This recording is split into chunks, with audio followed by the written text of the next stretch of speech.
yang telah dikatakannya. Para perempuan yang datang ke kubur itu berlari cepat-cepat dengan perasaan takut dan sukacita mendengar sapaan malaikat dari dalam kubur kosong Yesus. Perasaan takut dan sukacita dipadankan secara bersama.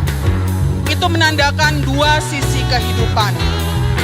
Bersama Yesus, takut muncul dari keraguan, sukacita muncul dari keyakinan. Mana pilihan imanmu? Paulus berkata, syukur kepada Allah yang memberikan kepada kita kemenangan oleh Kristus Tuhan kita. Rayakanlah kebangkitan itu dengan penuh sukacita. Gereja-gereja ortodoks yang terdapat di Rusia, Yunani, dan negara-negara Eropa Timur mempunyai kebiasaan menyatakan sukacita itu dalam salam Paskah yang khas, yakni Kristus Tuhan, Kristus sudah bangkit. Lalu orang yang menerima salam itu menjawab, benar,